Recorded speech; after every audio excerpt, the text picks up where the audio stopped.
நண்பர்கள் அனைவருக்கும் வணக்கம். இன்றைக்கி நான் உங்களை கூட்டிகிட்டு போகிற ஒரு இடம் பார்த்திங்கன்னா ஒரு ஸ்பெஷலான இடம். சென்னைக்கு பக்கத்தில் செங்கல்பட்டு திருவடி சூலத்துக்கு பக்கத்தில் இருக்கிற ஆதிசக்தி பீடம் தேவி ஸ்ரீ கருமாரி அம்மன் கோயிலுக்கு தான் உங்களை நான் கூட்டிகிட்டு போகிறேன். இந்த வீடியோவை கடைசி வரைக்கும் ஸ்கிப் பண்ணாமல் பாருங்கள், ஏன்னா அப்போ தான் நான் சொல்கிறது உங்களுக்கு புரியும். அதுவும் இல்லாமல் நம்ம சேனலுக்கு புதுசாக இருந்தீங்கன்னா மறக்காமல் சப்ஸ்கிரைப் பண்ணி வச்சுக்கோங்க. இப்போ நீங்கள் பார்க்குற இந்த எக்ஸாக்ட் லொக்கேஷன் தான் கோயில் அமைஞ்சிருக்க இடம். இது பக்கத்துலேயே பார்த்தீங்கன்னா ஃபுல்லாக பச்சை பசேல்னு தான் இருக்குது. காடுகள் மலைகள் சூழ்ந்து தான் இந்த கோயில் இருக்குது. இந்த கோயில் பார்த்திங்கன்னா எனக்கு 2வது முறை. முதல் தடவை நான் வரும்போது ஃபுல் கட்டிட பணி நடந்துக்கிட்டது. இந்த வாட்டி பார்த்திங்கன்னா ஓரளவு முடிஞ்சு அம்மன் பார்க்குற நிலமையில தான் இருந்தது. ஸோ அதனால் நீங்கள் வந்தீங்கன்னா அம்மனை பார்க்கலாம். நீங்கள் உள்ளே போகும்போதே சுயம்பு அம்மனை நீங்கள் பார்க்க முடியும். இந்த கோயிலோட வரலாறு ஒரு கனவுல தான் ஆரம்பிக்குது. திருவேற்காடு கருமாரியம்மன் கோயிலை பற்றி கேள்விப்பட்டிருப்பீங்க. அந்த கோயிலை கட்டினவர் தம்பு சுவாமிகள். அவரோட வம்சாவளியில் வந்தவர் தான் நம்ம மதுரை முத்து சுவாமிகள். ஒரு நாள் ராத்திரி அவர் தூங்கிட்டு இருக்கும்போது கனவுல ஒரு பெரிய வெளிச்சம். அதில் இருந்து அம்மன் எனக்கு திருவடி சூலம் அஞ்சூர் காட்டுக்குள்ளே ஒரு கோயில் கட்டு, நான் அங்கே இருக்கேன் அப்படின்னு சொல்லியிருக்காங்க. அப்படி தான் இந்த கோயில் உருவாகியிருக்கு. அங்கே இருக்க சுவாமிகள் இந்த கோயிலோட வரலாறு, இந்த கோயில் வந்தால் என்னென்ன நன்மைகள் அப்படின்னு சொல்லிட்டு சொல்கிறாங்க. நீங்களே கேளுங்க. இந்த ஊர் பேர் திருவடி சூலம். அம்மன் பேர் தேவி கருமாரி அம்மன், சுயம்பு அம்மன். இந்த கோவிலுக்காக அஸ்திவாரம் தோண்டும் போது 16 அடி ஆழத்திலிருந்து கிடைக்கப்பெற்ற அம்பாள். இந்த ஊரை சுற்றி 7 மலைகள், சப்தகிரின்னு சொல்லக்கூடிய 7 மலைகள். மலைகளுக்கு நடுவில் காடு, 2 கிலோமீட்டர் காடு, ஆரண்ய கஷேத்திரம் பேரு. இந்த இடத்துல அம்மன் பவித்திரமாக இருக்காங்க. இந்த அம்பாள்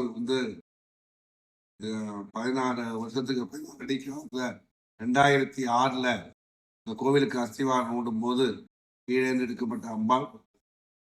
திருமணம் தடையாகிறவர்கள், குழந்தை பேரு தாமதமாகிறவர்கள் அம்மனை வேண்டி விரதமாக இருந்து மஞ்சளாடை உடுத்தி வந்தால் ஞாயிற்றுக்கிழமைகள்ல காலையில் 10:30 மணிலேருந்து 11:30 மணி வரைக்கும் 1 மணி நேரம் அவங்க கையாலேயே இந்த அம்பாளுக்கு பாலாபிஷேகம் பண்ணி அவங்க பிரார்த்தனை நிறைவேற்றிக்கலாம்.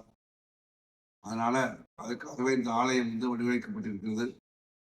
கர்ப்ப கிரகம் சொல்லக்கூடிய கருவறையிலும் இல்லாமல் அடுத்ததாக இருக்கக்கூடிய அர்த்த மண்டபம் சொல்லக்கூடிய 2வது அறையிலும் இல்லாமல் மகா மண்டபம் சொல்லக்கூடிய 3வது அறையில அம்மனை பிரதிஷ்டை பண்ணியிருக்காங்க. இந்த பக்கமாக ஒரு ஃபாதருக்கு, இந்த ஃபாதருக்கு ஞாயிற்றுக்கிழமைகளில் அம்மனுக்கு அபிஷேகம் நிரம்பி வர மாதிரி வச்சுருக்காங்க. அது மட்டும் இல்லாமல் மேலே இருக்கிற அம்மன் தமிழ்நாட்டிலேயே பெரிய மாரியம்மன், 51 அடி. இது எதுக்காகனா அம்மனுடைய சக்தி பீடங்கள் 51, அம்மனுடைய உயரமும் 51 அடியாக நிர்ணயம் செய்யப்பட்டுள்ளது. இந்த அம்பாளுக்கு மாரியம்மன் 4 கரங்களோடு இருக்கும். அமர்கம் சொல்லக்கூடிய உடுக்கை, பாசம் சொல்லக்கூடிய கயிறு, கட்கம் சொல்லக்கூடிய கத்தி மற்றும் கபாலம் சொல்லக்கூடிய கிண்ணம், இவை 4 தான் அம்மன் கையில் இருக்கும். இது கூடுதலாக துர்கா, லக்ஷ்மி, சரஸ்வதின்னு சொல்லக்கூடிய முப்பெரும் தேவியரோட அம்சமாக வலது கையில செங்கோல், சிம்ம தண்டம் சொல்லுவாங்க. செங்கோல் மேல சிங்கம் இருக்கிறது. அதுவும் இடது கையில சூளமும் வச்சிருப்பா, அது துர்கையோட அம்சம். வலது கையில ஜபமாலையும், இடது கையில அரிச்சோடி வச்சிருப்பா, அது சரஸ்வதியோட அம்சம். அபய வரதமாக வச்சிருப்பா, அது லட்சுமியோட அம்சம். இந்த அம்பாளை சார வேண்டினா துர்கா, லட்சுமி, சரஸ்வதியோட கருமாரியம்மணி வழங்கின பலன் கிடைக்கும். மனசால இந்த ஊருக்கு இந்த கோவிலானது மலைகள் அரண் சூழ, காடுகள் அரண் சூழ, மக்கள் வாசம் செய்யாத ஒரு பவித்திரமான இடத்தில் இருக்கிறதுனால மக்கள் யாரு என்னென்ன பக்த கொடிகள் அவருடைய என்னவோ என்ன வேண்டுதலோ அதை அம்மன் கட்டாயம் நிறைவேற்றியிருப்பார். நம்பிக்கையோடு இங்கே வரலாம். அம்மன் அருள். முக்கியமாக இந்த கோயிலுக்கு வரவங்க உள்ளே வீடியோ ஃபோட்டோஸ்லாம் எடுக்க முடியாது. நிர்வாகம் அதுக்கு தடை விதிச்சிருக்காங்க. நீங்கள் வீடியோ ஃபோட்டோஸ் எடுக்கணும்னா அங்கே உள்ள நிர்வாகத்துக்கிட்ட பர்மிஷன் கேட்டதுக்கு அப்புறமா நீங்கள் வீடியோ எடுக்கலாம்.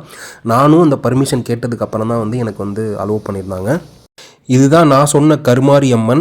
அம்மன் எப்படி இருக்காங்க பாருங்கள், எவ்வளவு அழகாக இருக்காங்க. சும்மா உட்கார்ந்த மாதிரி இல்லை, ராணி மாதிரி அமர்ந்த கோலத்தில் இருக்காங்க.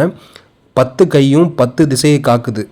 2 கையில் அபயம், வரதம், அதாவது மகனே மகளே பயப்படாதே நான் பார்த்துக்கிறேன் அப்படின்னு சொல்கிற முத்திரை.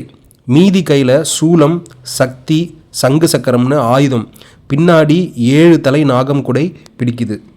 இப்போது இங்கே என்னென்ன அதிசயம் இருக்குதுன்னு பார்ப்போம். முதல் அதிசயம் பார்த்தீங்கன்னா 32 அடி சூலம். ஆமாங்க, அம்மனுக்கு முன்னாடி இருக்கிற சூலமே 32 அடி. நாம் வீட்டில் வச்சிருக்கிற சூலம் சின்னதாக இருக்கும். இது ராட்சச சூலம். இதை தொட்டு வேண்டிக்கிட்டா எப்பேற்பட்ட தீய சக்தியும் ஓடி போயிடுமா. இரண்டாவது அதிசயம் என்னன்னு பார்த்தீங்கன்னா பேரு தான் காரணம். ஏன் கருமாரி? நம்ம ஜாதகத்தில் பார்த்தீங்கன்னா இருக்கிற கர்ம வினை இருக்குதுல்ல, அதை மாற்றுறதுக்கு தான் கருமாரி. நம்ம வாழ்க்கை சரியில்லைன்னா அது நம்ம கர்மா தான் காரணம். அதை அழித்து புதிய வாழ்க்கை கொடுக்குறவங்க தான் இந்த அம்மன். இப்போ நீங்கள் பார்க்குறீங்கல்ல, அம்மனுக்கு டைரெக்டாக ஆப்போசிட்டில் அந்த சூலம் 32 அடி சூலம். நான் உங்களுக்கு ஜூம் பண்ண முடியல, நீங்கள் பாருங்கள். அந்த சூலம் தான் நான் சொன்னது. இதுதான் அந்த கோயிலோட அந்த நுழைவாயில் எப்படி இருக்குது பாருங்கள். மிக பிரம்மாண்டமாக வடிவமைச்சிருக்காங்க. இதில் இன்னொரு ஹைலைட் என்னன்னு பார்த்தீங்கன்னா, இந்த கோயிலில் 1 கோடி லிங்கம் கட்டிட்டு இருக்காங்க. ஒரு லிங்கம் இல்லைங்க, 1 கோடி லிங்கம். 163 அடி உயரம், 148 அடி நீளம். இது முடிஞ்சால் இந்தியாவிலே இல்லை உலகத்திலே பெரிய லிங்கம் இதுவாக தான் இருக்கும். ஒரு சின்ன லிங்கத்துக்குள்ளே 1000 லிங்கம் இருக்குமாம். கணக்கு பண்ணி பாருங்கள். இது முடிஞ்சதுன்னா கண்டிப்பாக நம்ம இந்தியாவுக்கு ஒரு மிகப்பெரிய பெருமை இந்த கோயில் சேர்க்கும். அம்மன் கோயிலுக்கு பின்னாடியே பார்த்தீங்கன்னா 11 அடி உயர வெங்கடேச பெருமாள் இருப்பார். நீங்கள் அம்மன் கோயிலுக்கு போனீங்கன்னா மறக்காமல் இவரையும் நீங்கள் பார்த்து தரிசனம் பண்ணுங்கள். அதை சுற்றி பார்த்தீங்கன்னா 108 திவ்ய தேசங்களும் இருக்குது. ஒரே இடத்துல சக்தியையும் பெருமாளையும் நீங்கள் தரிசனம் பண்ணிக்கலாம். இந்த பெருமாளை நீங்கள் பார்க்கும்போது உங்களுக்கு திருப்பதியில் பெருமாள் எப்படி இருக்காரோ அந்த வைப் இந்த பெருமாளை பார்க்கும்போது உங்களுக்கு இருக்கும். கண்டிப்பாக நீங்கள் இங்கே பெருமாளை நீங்கள் தரிசனம் பண்ணிவிட்டு போகும்போது மனசுக்கு ஒரு அமைதி கண்டிப்பாக கிடைக்கும். குறிப்பாக அம்மன் மேலே நம்பிக்கை வச்சா எல்லாமே நல்லதாக நடக்கும்னு சொல்கிறாங்க. இந்த கோயிலுக்கு நீங்கள் போகணும்னு நினச்சிங்கன்னா செங்கல்பட்டு பஸ் ஸ்டாண்ட்லேருந்து திருப்போரூர் போகிற எந்த பஸ்ஸில் ஏறினாலும் திருவடிசூலம் பஸ் ஸ்டாப்பில் உங்களை இறக்கி விடுவாங்க. அங்கேருந்து 5 நிமிஷத்தில் நீங்கள் இந்த கோயிலுக்கு ரீச் ஆயிடலாம். கண்டிப்பாக நீங்களும் உங்கள் ஃபேமிலியோடு இந்த கோயிலுக்கு போய் அம்மனோட தரிசனம் பெறணும்னு நான் வேண்டிக்கிறேன். இந்த வீடியோ உங்களுக்கு பிடிச்சிருக்குன்னு நினைக்கிறேன். பிடிச்சிருந்தா லைக் பண்ணுங்கள், ஷேர் பண்ணுங்கள், மறக்காமல் சப்ஸ்கிரைப் பண்ணுங்கள். அடுத்த வீடியோவில் சந்திப்போம். நன்றி.